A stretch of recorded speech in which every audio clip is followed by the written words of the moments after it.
The story begins 3 days after the announcement of an ambitious project, the construction of the largest Christian church in Africa. The declaration had already stirred public debate and attracted international attention. Foreign media outlets speculated about unrest, warning that such a decision in a Muslim-majority country could trigger religious tension. Commentators predicted protests, backlash, even violence. Then the phone rang. The name on the screen froze him in place. It belonged to one of the most influential Muslim leaders in Burkina Faso, a man respected across regions, generations, and faiths, a man known for restraint, wisdom, and moral authority, a man whose reaction could shape the nation's future. For several seconds, the phone continued to vibrate in silence. In that brief moment, every headline, every warning, every dark prediction seemed possible. Finally, the call was answered. The voice on the other end was calm, steady, almost gentle. After a short exchange of greetings, there was a pause, long enough to feel heavy, deliberate, meaningful. Then came the words no one expected. "Build your church, thank your God, and when it is finished, I will come with my people, not as Muslims or Christians, but as citizens grateful that you are alive to lead us." In that instant, fear gave way to something stronger than relief: understanding. This was not just a phone call. It was the beginning of a different story about Africa. To understand why that phone call carried such weight, one must first understand Burkina Faso itself. On paper, the country appears divided: a clear Muslim majority, large Christian communities, and millions who still practice ancestral African traditions. To outsiders, such statistics suggest fragility. They imagine fault lines waiting to break open. Reality tells a different story. In towns and villages across the country, faith has never functioned as a wall. It has always been part of daily life, woven quietly into family, work, and community. Homes often carry more than one tradition. Celebrations overlap. Grief is shared without questions. A Muslim household prepares food for Christian neighbors during Christmas. Christian families return the gesture when Ramadan ends. Children grow up learning the rhythms of more than one prayer, without being taught to fear any of them. Even within families, difference is ordinary. A grandmother may follow Islam while her daughter raises children in church. No one calls it betrayal. No one calls it contradiction. It is simply heritage. Friendships form the same way. Soldiers train side by side. Farmers share water. Students sit in the same classrooms. In moments of danger, no one asks what name another person uses for God before trusting them with their life. This is the foundation the country stands on. Not ideological tolerance, but practical coexistence. Not slogans, but habit. Not policy, but memory. It is a society shaped by the understanding that belief is personal, while survival is collective. And from that understanding, something rare has grown. A nation where difference does not automatically become distance. The power of that phone call did not come only from its message, but from the man who delivered it. The Imam was not a politician. He did not campaign, negotiate, or seek headlines. For more than 3 decades, he had led his mosque with quiet consistency, shaping generations of young believers through discipline, service, and restraint. His reputation rested not on charisma, but on trust. When disputes arose, both Muslims and Christians sought his judgment. They did so not because he belonged to their faith, but because he belonged to their conscience. During the darkest period of terrorist violence in the country, when extremists tried to fracture communities by turning religion into a weapon, he stood before his congregation and drew a clear line. He told them that anyone who killed in the name of God had misunderstood the very foundation of faith. That peace was not weakness, that restraint was not surrender, that dignity was a form of worship. Those words traveled far beyond the walls of his mosque. They reached frightened villages, grieving families, and skeptical Christians who needed to know whether their Muslim neighbors would stand with them or against them. They stood with them. So when this same man spoke in support of the church, his words carried a different weight. They were not strategy, they were character. Later in the conversation, a question was asked carefully, almost apologetically. Would such public support not bring criticism? The Imam responded without hesitation. He asked whether soldiers checked each other's religion before trusting one another in battle, whether doctors examined faith before saving a child, whether rain selected its fields based on belief. Gratitude, he said, does not belong to one tradition. A building raised to thank God could not insult him. Then his tone changed, not softer but deeper. He warned that division had always been imported, that outsiders had tried tribe against tribe, region against region, belief against belief, and every time the country had refused to fracture, not because its people were naive, but because they remembered who they were. A single sentence closed his argument. We do not share the same prayers, he said, but we share the same home. What began as a private conversation did not remain private for long. Within 2 days, messages began to arrive from across the country.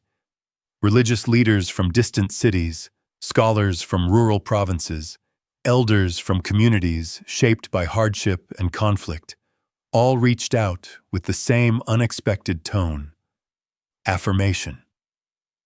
Statements were issued, not in the language of politics, but in the language of principle. Gratitude, they said, was universal. To thank the Creator by any name was an act that deserved respect, not resistance. In the regions most scarred by extremism, where families had buried both Muslims and Christians in the same soil, mosque councils released joint declarations of solidarity. They spoke of shared losses, shared victories, and a future that could only exist if fear was denied a home. Then the younger generation joined in. University students began recording short videos, speaking plainly into their phones.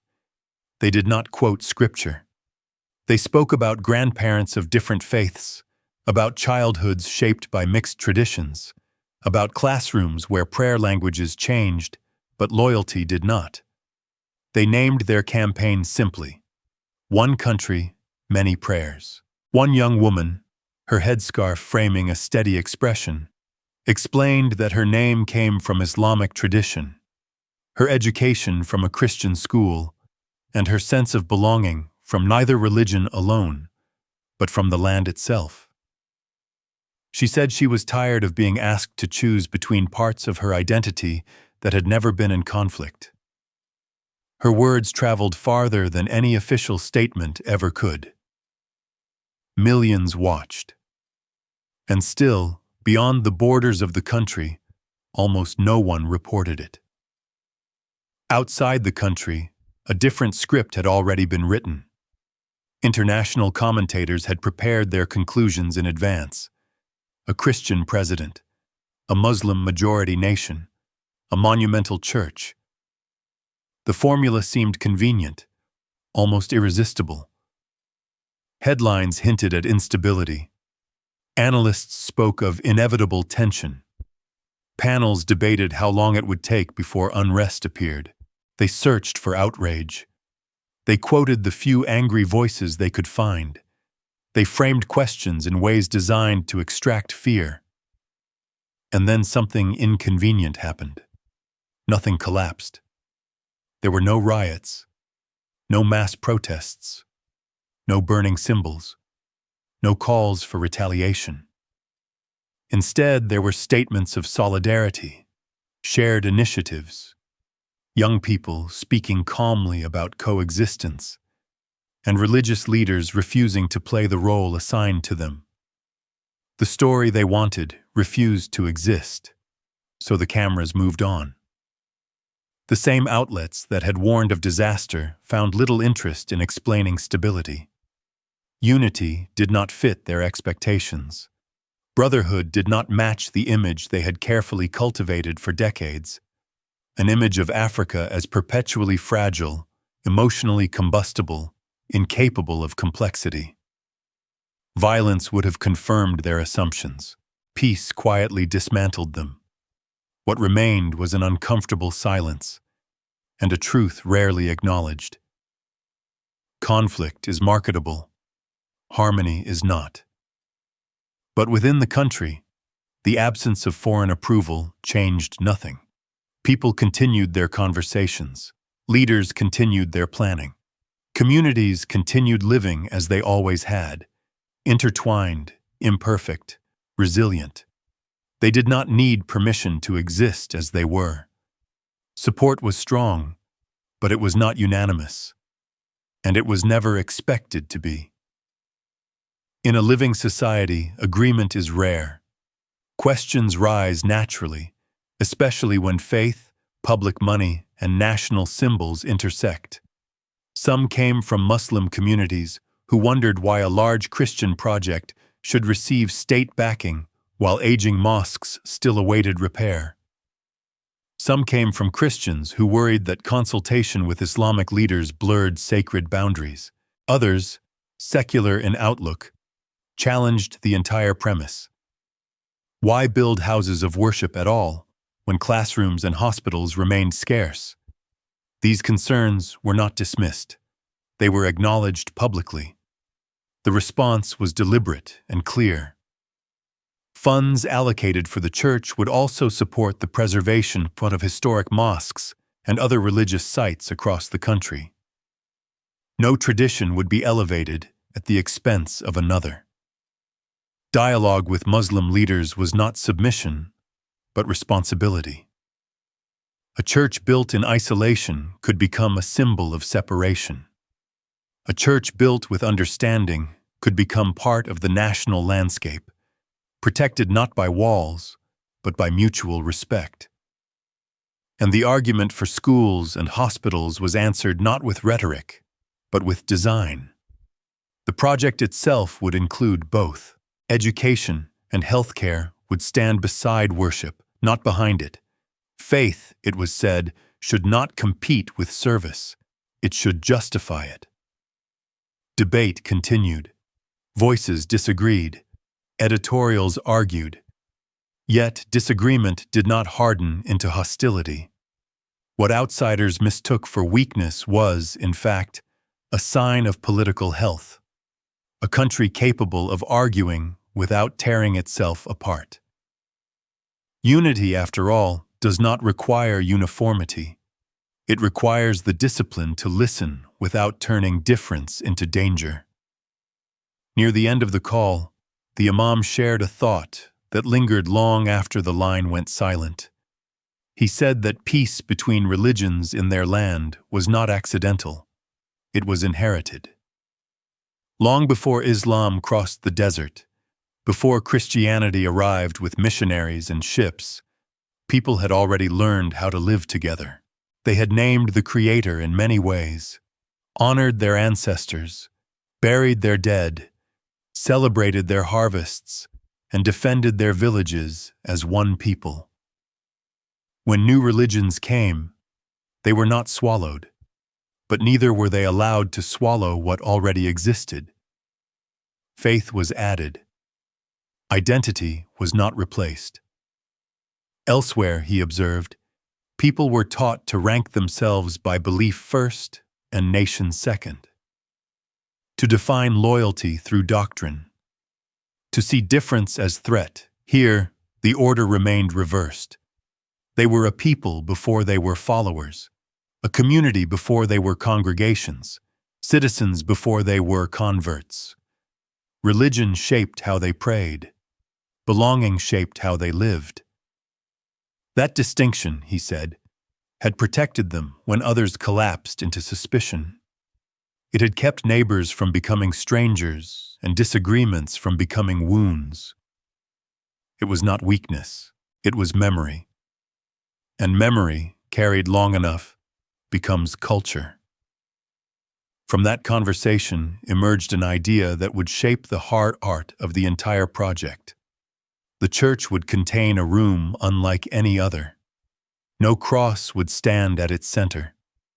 No verses would be carved into its walls. No direction would be marked on its floor. It would be quiet, simple, undecorated. A space designed not for one tradition, but for reflection itself. Anyone could enter. A Muslim could spread a mat and face Mecca. A Christian could kneel in silence. A follower of ancestral ways could whisper to generations unseen. Someone with no faith at all could simply sit, breathe, and rest. No explanation would be required. The room would remain open day and night, untouched by ceremony, guarded only by respect. It would be called the Room of Brotherhood, not because it erased difference, but because it refused to fear it.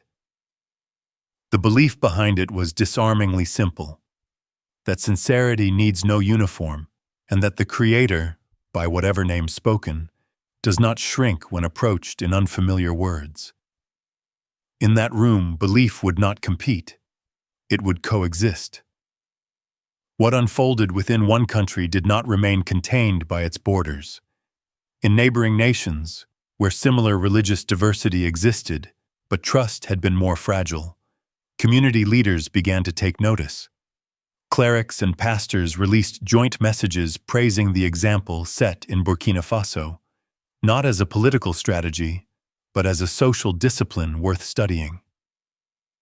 In regions long wounded by manipulation and fear, the idea that faith could become a bridge rather than a fault line felt quietly revolutionary. Workshops were proposed. Dialogues were reopened.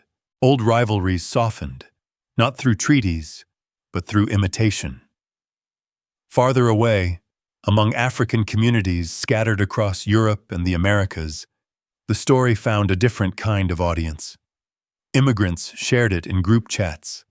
Parents played it for children who had never seen the villages of their grandparents. Students discussed it in cafes, surprised that the Africa described on their screens rarely resembled the one portrayed in the news. Letters began to arrive. A Muslim woman in the United States wrote that the story reminded her of her grandmother's voice, of evenings when prayer and laughter mixed in the same courtyard. A Christian man in London spoke of working alongside Muslims every day, of friendships the headlines never acknowledged, of how rare it felt to see those realities reflected with dignity. Even artists responded.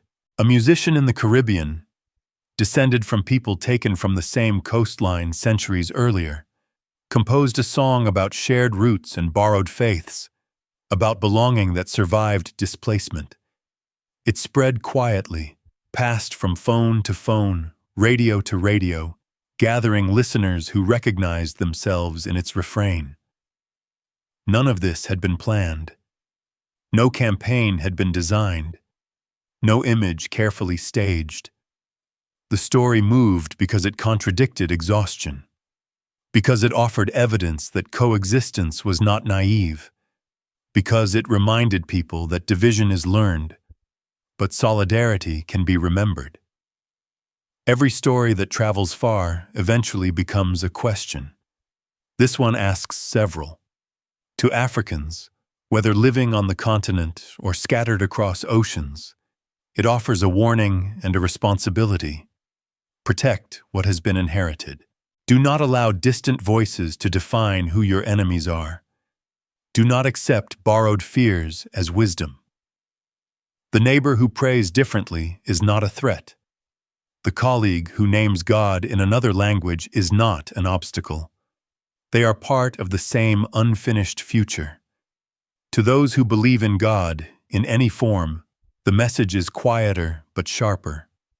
Learn to recognize gratitude even when it does not wear familiar symbols. When another person thanks the Creator, do not interrogate the grammar of their prayer. Stand beside them. Reverence grows when it is shared. To leaders, whether political, spiritual, or cultural, the demand is heavier. Influence can ignite crowds, but it can also steady them. It can sharpen identity into a weapon, or widen it into shelter. History remembers which choice was made, and to parents, the responsibility becomes intimate. Children do not inherit prejudice by blood, they learn it by repetition. Teach them what this land learned slowly, that belief is personal, but dignity is collective. For those who remain uncertain, who do not belong to any tradition, or who are still searching, the invitation remains open. There is room in this story for hesitation. There is space for questions. Belonging is not reserved for the certain. No oath is required, only presence. When the Imam finished speaking, silence filled the line. There was nothing to argue with, nothing to negotiate. Gratitude does not invite debate. At last, a simple response came. There were no words strong enough to express thanks. The Imam answered gently, "Then do not thank me. Thank God. Thank Him by whatever name you know. He is the one who placed this understanding in our hearts. We are only its caretakers." That was the truth beneath everything that followed. The unity of the country had not been designed by presidents or protected by sermons. It had been shaped quietly, by families that refused to fracture, by villages that shared sorrow before sharing belief, by generations that learned to survive together before learning to worship apart. Their task was not to invent harmony, but to preserve it. One day, when the church stands complete, its doors open to the sun and dust of the city, a man will step inside and bow his head in the name of Christ. He will speak of gratitude for a life spared, for a nation still breathing, for children who can sleep without fear. And somewhere nearby, perhaps in the courtyard, perhaps in the small, undecorated room built for silence alone, another man will turn toward Mecca and offer thanks in different words. They will not mirror each other. They will not agree on everything, but they will belong to the same ground. Different prayers. Shared gratitude. One home. This is the Africa that exists beyond expectation. The Africa that refuses to fracture on command. The Africa that answers predictions of conflict with acts of kinship. They anticipated division. They heard a phone call. They prepared for collapse. They witnessed fraternity. And in that quiet contradiction, a future announced itself, not loud, not perfect, but unbroken.